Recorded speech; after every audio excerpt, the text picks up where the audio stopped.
call it, the Bringing Back Chemistry News. So strap on those goggles and pick up that test tube of hydrochloric acid because it's about to get serious. Today's headlines: Mount Kawaijan, located in the Banyuwangi Regency of East Java in Indonesia, has erupted today. But brace yourselves, it's not like any normal volcano. Oh no, it burns the bright, luminous blue flame. Yes, you heard me, blue flame. With more news on this topic, let's head over to our science correspondent Gary, who is in Indonesia at the moment. Hello, thank you for that. I'm standing at the site where Mount Kawaijan erupted only hours ago.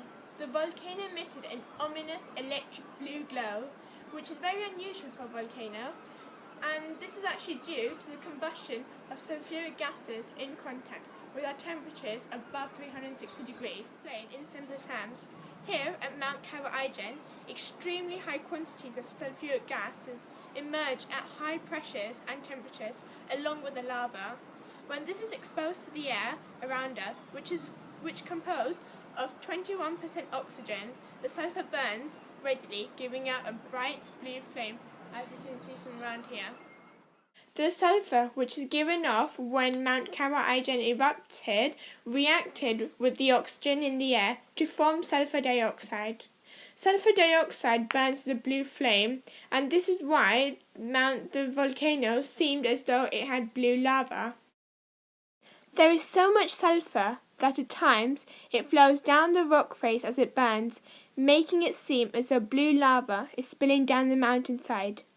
And that's all from me. Back to the studio. Gary, I have to say, those flames do look strange and extraordinary. It's like we're living on another planet.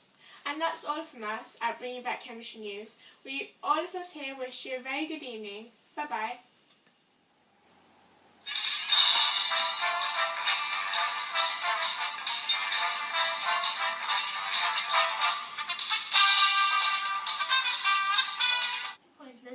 The quiz show that puts obscure knowledge to the test. I'm your host today, Gav to me. So let's play Pointless. So let's meet our first contestant. Hello, I'm Gary and I'm currently studying chemistry at Cambridge University.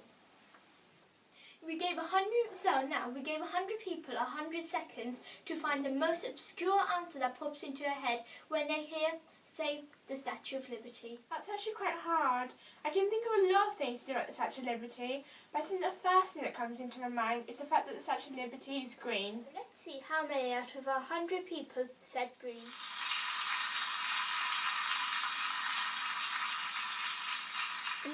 Wow, well done, Gary. But I think the question we're all wondering is, why is the Statue of Liberty green? Well, being a scientist, let me explain. The Statue of Liberty is made up of copper, and when copper reacts with the oxygen in the air, it forms a thin layer of copper oxide. Now, copper oxide is really dull and has a greyish-greenish colour, which is what gives the Statue of Liberty its green dull colour.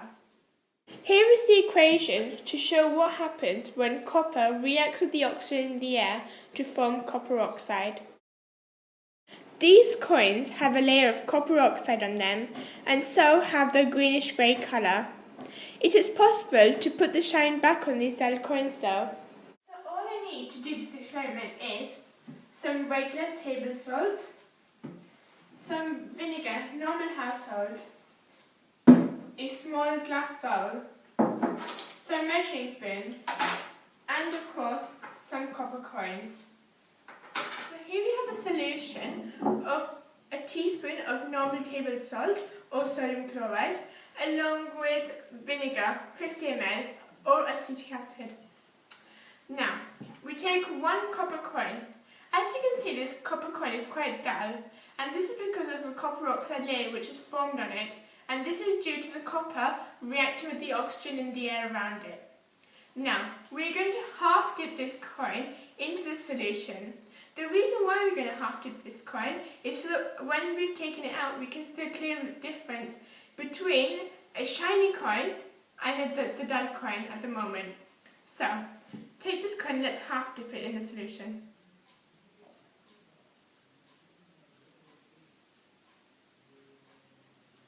See, there's now a clear difference between a shiny layer on top and the dull layer at the bottom. As you can see, there's no copper oxide layer on the top, and this has been thoroughly cleaned by the solution which we have here. Okay, so this layer still has a copper oxide on it because we haven't reacted with the solution. So now what I'm going to do is I'm going to put the whole coin in so we can see how the clean coin looks. And we can compare it to a normal copper oxide dull coin.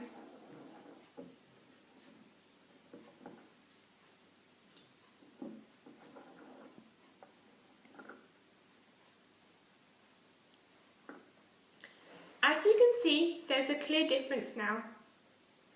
So, here's the science of it. The reason why copper coins are so dull is because the copper in the copper coins reacts with the oxygen in the air around them, and the air is 21% oxygen. And when they react, it forms a thin layer coating of copper oxide. Now, copper oxide is quite dull and it has a greenish colour, and this is why copper coins are so dull.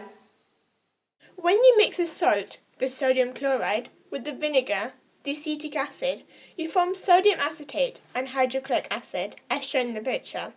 Now, hydrochloric acid is a very strong acid, having a pH 1, and it works rapidly and cleans the surface of the copper coin and removing the copper oxide layer, leaving it shiny.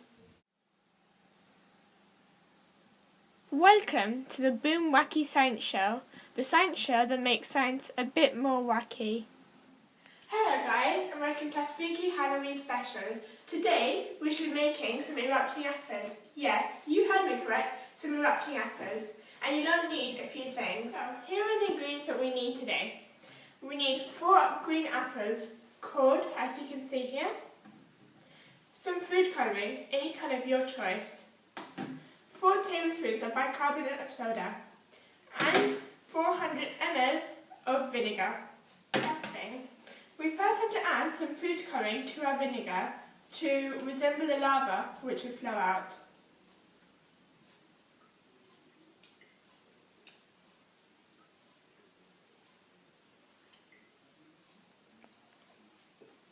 Okay, and let's give it a quick stir.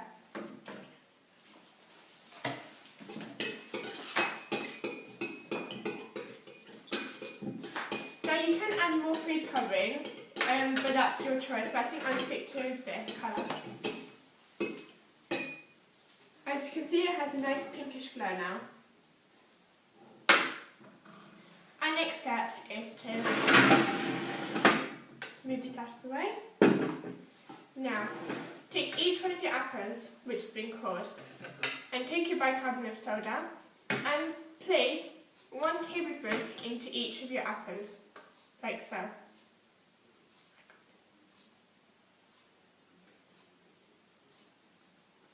Here we have 4 apples now, each one filled up with bicarbonate of soda, as you can see here. Now, are you ready to let the fun begin? Take your food coloured vinegar, and I'll show you one first of all, and then I'll do this all together. Take your apple, and carefully pour into the centre.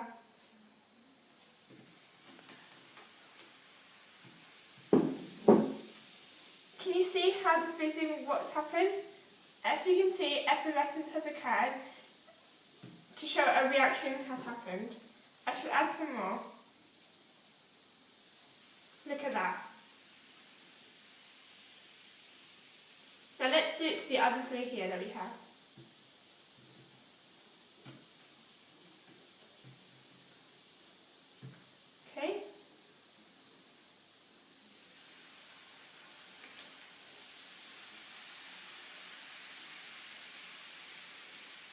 Can you hear that sound? That is carbon dioxide being released. These apples actually erupt. What's the science behind it? Well, basically, the acetic acid in the vinegar reacts with the sodium bicarbonate in the baking soda to form carbonic acid. Carbonic acid is quite unstable, and so it falls apart into carbon dioxide and water. The bubbles that we see show that effervescence has occurred, or the gas has been released in the form of CO2, or carbon dioxide, and it shows that carbon dioxide has escaped the solution. Now, because carbon dioxide is heavier than air, it flows like water when it overflows the apples. Here is the equation to show the reaction that has just occurred. As you can see, sodium bicarbonate has reacted with the acetic acid to form sodium acetate and carbonic acid, which is a very weak acid and very unstable, and so it breaks down into water and carbon dioxide, as shown below. That's all from us at the Boom Wacky Science Show. Remember, make science wacky! Thanks for watching my video, and I really hope you enjoyed watching it. Just as much fun as I had making it. Thank you.